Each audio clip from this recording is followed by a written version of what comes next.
So welcome to Jain Tutorials. It is Jain Tutorial online class for physics, chemistry, maths. Today we study about RS Agarwal book 11C calculus Rolle's theorem. दो video देख चुके हैं, आज का last video है। चलिए एक दो को और बनाते हैं, बुक से बनाइएगा।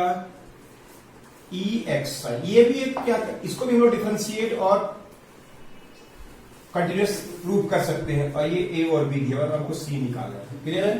तो क्या करेंगे, सबसे पहले क्या करेंगे, fx is trigonometric function so it is continuous and differentiable in any interval. So first and second condition for Rolle's theorem is satisfied. देखा, ट्रिग्नोमेट्रिक फंक्शन नहीं, एक्सपोनेंशियल भी है, ट्रिग्नोमेट्रिक भी है। 2 क्या दिखाना है, बोलिए। fx का वैल्यू, a का वैल्यू क्या है क्वेश्चन में 0, b का वैल्यू पाई मतलब 180 डिग्री, fx का वैल्यू क्या है e minus x sin x। बोलिए fa का वैल्यू क्या होगा, e का पावर 0 साइन 0 0 होता है खत्म। fb का वैल्यू भी क्या होगा, e का पावर माइनस पाई, साइन का पाई भी 0 होता है तो 0 हो गया। fa इक्वल टू क्या होता है fb। So first and sorry so third condition will be क्या हो जाएगा, fa इक्वल टू fb। क्या बोलेंगे, fa is equal to fb। So third condition for Rolle's theorem is satisfied. खत्म। क्लियर है? अब हम लोग हेडिंग लिखेंगे स्टेप 3। 4 हेडिंग लिखेंगे सी। f(x) का वैल्यू निकालेंगे। fx का वैल्यू क्या है, e का पावर माइनस एक्स इंटू क्या है साइन एक्स, u इंटू भी है, e का पावर माइनस एक्स बाहर में, साइन एक्स का क्या होगा cos x, साइन एक्स बाहर में, e का पावर माइनस एक्स, एक्स का हो गया माइनस 1, e का पावर माइनस एक्स कॉमन कर लीजिए, क्या बचेगा cos x minus sine x. अब f(c) का वैल्यू क्या होगा, एकदम इजी, डिफरेंशिएट कोई भी कर लेगा, ये तो u इंटू भी कर दिए हैं, e का power minus c cos c minus क्या होगा sine c। For Rolle's theorem के लिए क्या जानते हैं, f(c) इज इक्वल टू क्या होगा 0। f(c) 0 है तो क्या होगा, e का power minus c cos c minus sine c का वैल्यू क्या होगा 0। ये 0 नहीं होता, e का पावर 0, e का कोई भी पावर हो 0 से 2 पॉइंट समथिंग होता है, कभी भी 0 नहीं हो सकता। किसी का पावर कुछ भी रखेंगे 0 नहीं हो सकता, 0 ये हो सकता है। cos c minus sine c equal to 0। Clear है? Minus sine c is equal to, उधर गया माइनस cos c, पिछला में यही था, माइनस को काट दीजिए तो क्या लिखेंगे, साइन c इक्वल टू क्या हो गया cos c, इधर लाइए, sine c by cos c equal to 1, tan c equal to 1, c equal to क्या होगा 45 डिग्री या पाई बाई 4, c 0 से बड़ा है और पाई से छोटा है। Roles theorem is verified. तो ऐसा क्वेश्चन समझा दिया अपने से, और एक दो क्वेश्चन बनाइएगा, नोट कर लीजिए।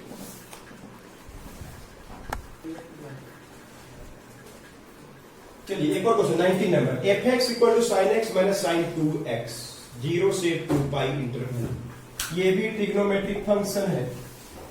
fx is trigonometric function, so it is continuous and differentiable in any interval. So first and second condition of Rolle's theorem is satisfied. हो गया स्टेप 1। अब हम लोग क्या दिखाएंगे, स्टेप 2 दिखाएंगे। एकदम इजी है, हर कोई भी क्वेश्चन एकदम इतना ही इजी आता है। बोलिए स्टेप 2 में fx का a का वैल्यू क्या दिया हुआ है 0, b का वैल्यू दिया हुआ है 2 पाई और fx का वैल्यू क्या दिया साइन x माइनस साइन का 2x। f ऑफ a क्या होगा, साइन का 0 minus sine into 2 into 0, sine का 0 साइन टू 0 0 होता है। fa का वैल्यू भी क्या आ गया 0 आ गया। fb निकालेंगे, क्या पुट करेंगे, x की जगह 2, x को क्या पुट करना है 2 पाई, fb निकाल रहे हैं मैंने साइन 2 इंटू 2 पाई, साइन का कोई भी पाई 2 पाई 0 पाई 4 पाई 1 पाई सब 0 होता है, तो ये भी 0 आ गया। fa is equal to fb आ गया। So first and second, so f equal to fb तो क्या बोलेंगे, थर्ड कंडीशन इज क्या हो गया, सो थर्ड कंडीशन। रोल्स थ्योरम का तीनों कंडीशन भी आपको पता चल गया, कंटिन्यूअस, डिफरेंशिएबल और f इक्वल टू fb। अगर f इक्वल टू fb नहीं आएगा तो आगे नहीं बना पाएंगे हम लोग, कंटिन्यूअस नहीं रहेगा तो आगे नहीं बना पाएंगे हम लोग। अब आएंगे स्टेप 3। स्टेप 3 में क्या करेंगे, fx इज इक्वल टू क्या है साइन x माइनस क्या है साइन 2x। f(x) का वैल्यू साइन x क्या होता है cos x। क्लियर है? साइन 2x का वैल्यू क्या होगा 2 cos क्या होगा 2x। क्लियर है? साइन 2x, साइन 2 से क्या cos 2x होगा और 2x का 2, अंडरस्टूड? f डैश x निकल गया। अब हम लोग क्या करेंगे, f डैश c करेंगे। क्या निकालने के लिए हेडिंग है cos c, है ना? स्टेप 3 कर रहे हैं, क्या लिखेंगे? cos c minus 2 cos 2c। Clear है? x या c लिख दिए, x की जगह क्या लिख दिए, c लिख दिए, cos c minus 2 cos 2c। 4 Rolle's theorem के लिए क्या जानते हैं, याद हो गया? f dash c equal to 0 होता है, cos c minus 2 cos 2c equal to 0 होगा, minus 2 cos 2c equal to cos c होगा। क्लियर है? अब इसको हम लोग को सॉल्व करना है। कैसे सॉल्व करेंगे? तो इसको सॉल्व करने के लिए मैंने सुधर दिया, कट गया, नहीं क्या आ गया, 2 cos 2c इक्वल टू क्या आ गया, cos c।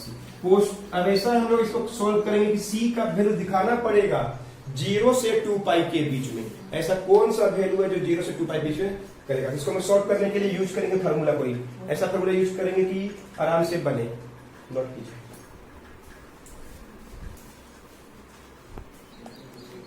चलिए मेरे पास कितना आ गया, f डैश c का वैल्यू 0 किए तो 2 cos 2c minus cos c equal to 0, 2 cos 2c equal to cos c उधर ले गए, cos 2c का फार्मूला यूज किए, 2 cos square c minus 1 equal to क्या हो गया, cos c। मल्टीप्लाई कीजिए, 4 cos square c minus 2 equal to cos c। ये cos 2c का फार्मूला है, पढ़े होंगे 11th क्लास में। 2 cos स्क्वायर x होता है तो c माइनस क्या होगा, यूज कर लीजिए। अब ये क्वाड्रेटिक क्या आ गया, क्वाड्रेटिक इक्वेशन आ गया। अब किसका, cos c का। फिर cos c का क्वाड्रेटिक इक्वेशन आ गया। ये a हो गया, 1 को b बोलेंगे और ये c हो गया। a का वैल्यू क्या है 4, b का वैल्यू क्या है -1 और c का वैल्यू क्या है -2। तो x मतलब cos c का वैल्यू क्या होता है -b plus -b square -4ac by क्या हो गया 2a। तो -b का वैल्यू क्या है -1 प्लस b का स्क्वायर, b मतलब क्या होगा -1 का स्क्वायर -4ac, 4 इंटू 4 इंटू क्या होगा -2, 4ac कर दिया, 2a का वैल्यू 4 लिख दिए। तो cos c का वैल्यू क्या हो गया 1 प्लस माइनस 1 का स्क्वायर 16 गुना 32, 1 का स्क्वायर 1 हो गया 32 माइनस प्लस हो गया बाई क्या हो गया 8। cos c equal to 1 plus root over क्या होगा 33/8 और cos c का वैल्यू माइनस बोलेंगे क्या 1 माइनस रूट 33/8। लेकिन ये 20 को बस 4ac वाला फॉर्मूला यूज किए हैं।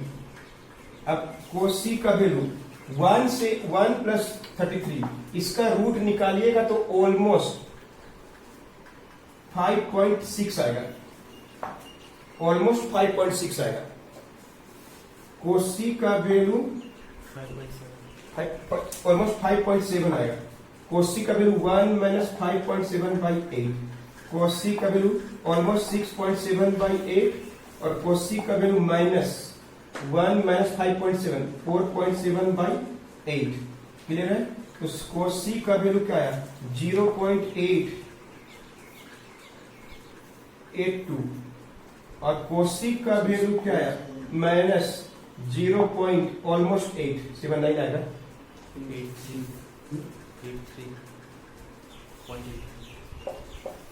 82 और 0.8 ऑलमोस्ट 0.7 समथिंग आएगा, 0.8 कर दिया ऐसे रहता ना 0.8। तो देखिए अगर ये 0.83 है प्लस में एक आंसर आया और एक, तो अब इसका इंटरवल 0 से हम लोग 2 पाई के बीच में लिखना है।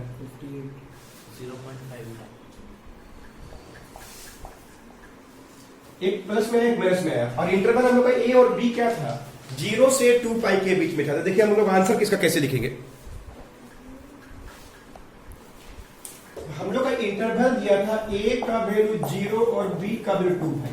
अगर देखिए cos c का वैल्यू 0.83 होता है तो ये cos हमेशा प्लस यहाँ पे होता है, यानी c का वैल्यू या तो 0 से π/2 में है या 3π/2 से 2 पाई के बीच में, और ये हमेशा a से बड़ा है। और यहाँ पे जो c का वैल्यू cos c का वैल्यू 0.83 प्लस है, 1 से कम ही होना चाहिए, 1 से कम भी है और 0.83 है, मतलब दोनों प्लस है। तो c का वैल्यू क्या हुआ 0 से लेके 2 पाई के, 0 से π/2 और 3π/2, 0 से π/2 के बीच का वैल्यू है c। क्लियर है? 0 से π/2 के बीच में कर रहा है, या बोल सकते हैं फोर्थ क्वाड्रेंट में प्लस होता है c का, तो 3π/2 270 से लेके 2π के बीच का वैल्यू है c। इस आंसर से कब? वेन cos c = 0.83, जो इसके बीच में लाई कर रहा है कि नहीं? c लाई कर रहा है a और b के बीच में, 0 से 2π के बीच में आ गया। क्लियर समझ रहा है कि नहीं? प्लस भी है माइनस भी है, 1 से छोटा ही होता है cos c का वैल्यू। वेन cos c = -0.58, बोलिए माइनस कहां होता है?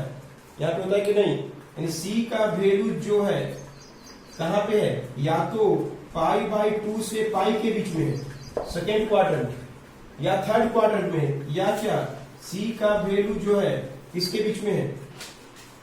π/2 से π के बीच में c का वैल्यू लाई कर रहा है। c lies in between, c lies in between π/2 से लेके π के बीच में, या π से लेके 3π/2 के बीच में, जो भी हो, ये वैल्यू भी 0 से 2π के बीच में ही आ रहा है। c का वैल्यू a से बड़ा और b से छोटा, 0 से बड़ा और 2π से छोटा ही आ रहा है। दोनों ही आंसर कहलाएगा, नोट कर लीजिए। चलिए तो टाइप 1 क्वेश्चन आगे बढ़ते हैं।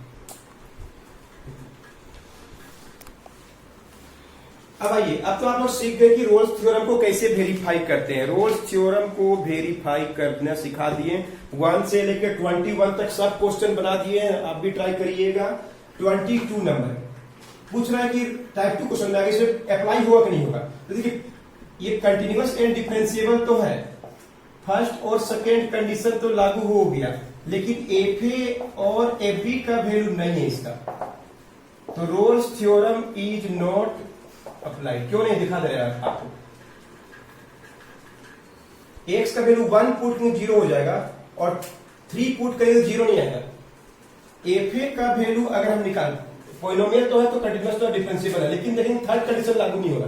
क्या नहीं होगा दिखा रहे हैं, एक्स का वैल्यू, ए का वैल्यू 1 पुट कर रहे हैं, 1 - 1 2 × 1 - 3, ठीक है, तो क्या गया? ये तो 0 आ गया। लेकिन एफ बी का वैल्यू क्या होगा? पुट करिए, बी का वैल्यू क्या दिया? क्वेश्चन 3 दिया हुआ, एक्स का वैल्यू 1 से बड़ा 3 से छोटा है, तो बोलिए क्या होगा? 3 - 1 2 × 3 - 3 2 × 6 - 3 = 6 आ गया। F A is not equal to F B, so third condition for Rolle's theorem is not satisfied, so Rolle's theorem is not applicable। ऐसा क्वेश्चन भी आ सकता है, 22 नंबर बना लीजिएगा, सब ऐसे ही बनेगा। क्लियर है? नोट कर लीजिए। तो जब भी क्वेश्चन पूछता है ना एप्लीकेबल है कि नहीं, तो सबसे ज्यादा आपको चेक करना चाहिए एफ ए और एफ बी इक्वल है कि नहीं। प्राय कंटिन्यूअस और डिफरेंशिएबल रहेगा, लेकिन F A equal to F B नहीं रहता है तो नॉट एप्लीकेबल ऐसे बोलते हैं लोग। ठीक है, तो एक दो क्वेश्चन और दिया, बना लीजिएगा। अब आइए टाइप 3, लास्ट टाइप का चैप्टर खत्म होने वाला है। इसको करते हैं लोग geometrical meaning of Rolle's theorem. ये रोल्स थ्योरम में जो एफ सी का वैल्यू 0 आया, सी का वैल्यू ए से बड़ा बी से छोटा आया, है कि नहीं, वो एप्लीकेबल है। तो क्या होता है? एफ सी का वैल्यू 0 होता है। इसका ज्योमेट्रिकल मीनिंग क्या होता है? अगर एफ एक्स कोई फंक्शन है, अगर कहीं पर मान लीजिए ए पॉइंट, ए भी एक्स का पॉइंट है और बी एक पॉइंट है, वो भी एक्स का वैल्यू है, तो सी पॉइंट कहां पे आता है? सी पॉइंट वहां पे आता है जहां, सुनिए, सी भी एक्स का ही वैल्यू है, सी भी एक्स का ही वैल्यू है, सी पॉइंट वहां पे आएगा। ध्यान सुनिए, सी एक ऐसा पॉइंट प्राप्त होता है, उस फंक्शन को ग्राफ ड्रॉ कर दे, चाहे जो भी फंक्शन उससे मतलब नहीं है, तो सी पॉइंट एक ऐसा पॉइंट होता है जहां पे टेंजेंट ड्रॉ करेंगे ना तो पैरेलल टू एक्स एक्सिस होता है। यही इसका ज्योमेट्रिकल मीनिंग है। इन रोल्स थ्योरम में सी का वैल्यू मतलब एक्स का वैल्यू वो वैल्यू होता है जहां पे ए और बी के बीच में ऐसा जगह आएगा कि वहां पे टेंजेंट ड्रॉ करेंगे ना तो वो always parallel to x axis होता है। क्लियर है? So what is the meaning of geometrical meaning of Rolle's theorem? ध्यान सुनिए, when the in Rolle's theorem f dash c is equal to 0, then the point c lies at that point वहां पे लाई करता है, where जहां पे tangent drone जो होगा, टेंजेंट खींचेंगे उस पॉइंट पर, इज क्या होगा, parallel to x axis, x axis के पैरेलल होगा। ध्यान सुनिए, फिर एक और एग्जांपल देखिए, मान लीजिए ए यहां पे है, बी यहां पे है, तो सी यहां पे निकलेगा, जहां पे टेंजेंट ड्रॉ करेंगे ना, सी पॉइंट यहां पे होगा, जो टेंजेंट ड्रॉ करेंगे तो एक्स एक्सिस के पैरेलल होता है। एक नंबर एग्जाम में मिल जाता है, और इसे क्वेश्चन बना के दिखाएंगे हम, नोट कर लीजिए। तो कैसे हम लोग एक ज्योमेट्रिकल मीनिंग को यूज करते हैं, ध्यान से देखिए। सबसे पहले एक फंक्शन दिया हुआ आपको, question number 26, question number 27, f x equal to x into x plus 4। पहले बताएंगे कि इट इज क्या है, polynomial continuous differentiable first and second condition for Rolle's theory satisfied. 2 F A का वैल्यू निकालेंगे तो क्या होगा, याद हो गया, जीरो, ए का वैल्यू 0 है, 0 माइनस 4 क्या आ गया 0। एफ बी का वैल्यू पुट करेंगे 4, 4 माइनस 4 अभी भी क्या आ गया 0। एफ ए इक्वल टू क्या हो गया एफ बी, तो क्या बोलेंगे, सो थर्ड कंडीशन 4, ये आपको हमेशा दिखाना पड़ेगा, दिखा दिए। अब हम लोग सी निकालेंगे, अब क्या करेंगे 4c निकालेंगे। एफ एक्स का वैल्यू क्या है, एक्स इंटू एक्स, सिंप्लीफाई करेंगे तो क्या होगा 4x हो जाएगा, डिफरेंशिएट करेंगे तो क्या होगा 2x माइनस 4 हो जाएगा। एफ डे सी करेंगे, इतना तो पहले से जानते हैं। अब एफ डे सी का वैल्यू 0 करेंगे, ये भी जानते हैं रोल्स थ्योरम के लिए। सी का वैल्यू क्या होगा 4/2 यानी 2, यानी सी मतलब x का वैल्यू 2 निकला। 2 में अगर ड्रॉ करेंगे ना, तो यानी क्या बोलेंगे कि x का वैल्यू 2 में अगर टेंजेंट ड्रॉ करेंगे तो वो पैरेलल टू x एक्सिस होगा। Way the tangent is drawn at कहां पे, x का वैल्यू 2 निकला, 2 में ड्रॉ करेंगे तो क्या होगा, वो टेंजेंट पैरेलल टू क्या होगा x एक्सिस होगा। पहले इस बात को नोट कीजिए। तो देखिए आंसर कैसे लिखेंगे, c equal to x equal to 2, तो y का वैल्यू क्या था x इंटू एक्स माइनस क्या था 4, 2 पुट करेंगे 2 माइनस 4, 2 इंटू क्या होगा माइनस 2, तो क्या होगा माइनस 4। तो x का वैल्यू अगर 2 निकला है तो y का वैल्यू क्या था हमारे पास, x इंटू एक्स प्लस 4 था फंक्शन, यानी पॉइंट क्या हो गया, पॉइंट क्या हो गया एक्स वाई, 2 कोमा क्या हो गया माइनस 4, ईच क्या हो गया पॉइंट एट विच जहां पे टेंजेंट ड्रॉ करेंगे ना, is drawn, tangent is drawn is parallel to क्या हो जाएगा एक्स एक्सिस। नोट कर लीजिए sir. And one more question, it is last question of Rolle's theorem. कितना अच्छे से बता दिए कि प्रैक्टिस कीजिए, आराम से बनेगा। ज्योमेट्रिकल मीनिंग को यूज कर रहे हैं। फिर एक क्वेश्चन सॉल्व क्वेश्चन नहीं है, आर सिंगला का बुक में एनसीईआरटी में भी है। y या एफ एक्स का वैल्यू हम लोग पास क्या दिया है cos x माइनस 1। फिर हम लोग क्या बताएंगे कि F x is trigonometric function, so continuous differentiable in any interval, satisfied होना चाहिए। अब स्टेप 2 बताएंगे, a का वैल्यू 0, b का वैल्यू क्या होगा 2 पाई, तो एफ ए का वैल्यू क्या होगा cos 0 माइनस क्या होगा 1, क्लियर है, x के जगह 0 पुट कर दिए, cos 0 1 माइनस 1 क्या है 0। एफ बी निकालेंगे तो क्या होगा cos 2 पाई माइनस 1, cos 2 पाई होता है 1 में 1 गया 0, तो क्या हो गया cos 2 पाई 0 होता है जी, F A equal to F B होता है। So third condition 4 Rolle's theorem is क्या हो गया सेटिस्फाइड। क्लियर है, एकदम बिल्कुल ऐसे बना रहे हैं। अब क्या बोलेंगे, अब हम लोग एफ एक्स का वैल्यू क्या दिया है बोलिए cos x minus 1, cos x minus 1, F x को टू cos x माइनस 1, तो एफ डेस एक्स का वैल्यू क्या होगा cos c माइनस 1, तो एफ डेस cos x का क्या होगा, cos x क्या होता है माइनस sin x, 1 का क्या हो गया 0, एफ डेस c का वैल्यू क्या है माइनस sin x आया, 1 का 0, तो क्या होगा sin c, एफ डेस c क्या होगा माइनस sin c। क्लियर है, तो बोलिए एफ डेस c का वैल्यू 0, एफ डेस c का वैल्यू 0 करिए, किसके लिए रोल्स थ्योरम के लिए, सी निकाल रहे हैं, वही पॉइंट पर tangent parallel to x axis होगा, minus sine C equal to क्या हो गया 0, minus sine C equal to 0, sine C equal to क्या हो गया 0, तो जी सी का वैल्यू क्या लागू हुआ, 0 का क्या होता है 0 में भी होता है और पाई में भी होता है, तो बीच में कौन आ रहा है c equal to pi, lies between 0 and क्या हो गया 2 पाई।